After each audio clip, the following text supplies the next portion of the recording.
So the other day I found myself in the strange part of YouTube, that place where we sometimes end up and we come across these strange but, wonderful videos which really inspire us sometimes and enlighten us. And this one particular video was of London from 1924. It was apparently the first colored film that was made. And I'm going to play the clip for you over this video just so, as I share my thoughts with you. I didn't expect this to do this to me. I really did not expect this video to affect me in the way that it did.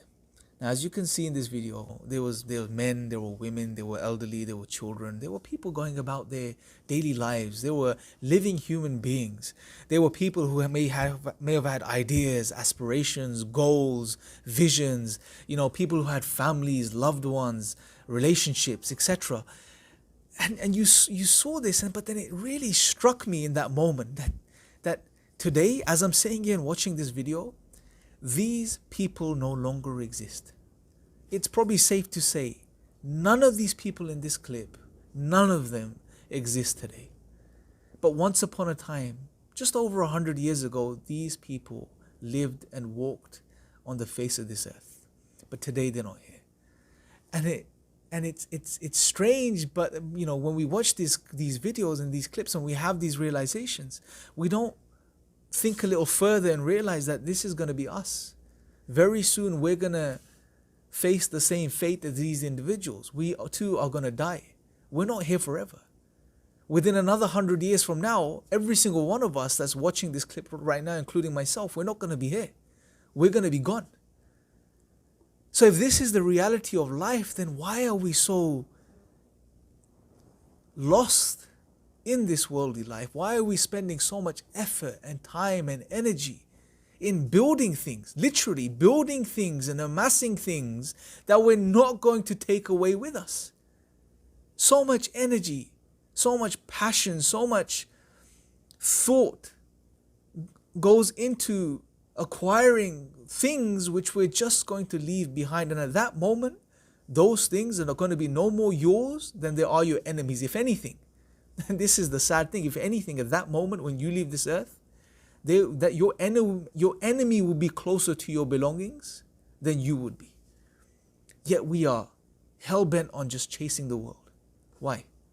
When history is testament to the reality of life. Man, the Prophet, peace be upon him, once said, Abdullah ibn Umar said that the Prophet, peace be upon him, once grabbed him by the shoulders. He held him by the shoulders and he said to him, be in this world as if you were a traveler, a wayfarer, a traveler, someone that's just here for a moment and gone tomorrow.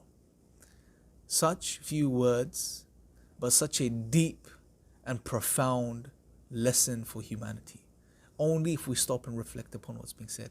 Abdullah ibn Umar further elaborated upon this when he said that when evening comes, do not expect to make it till the morning. And when you find yourself in morning, when morning comes, don't expect to make it to the evening.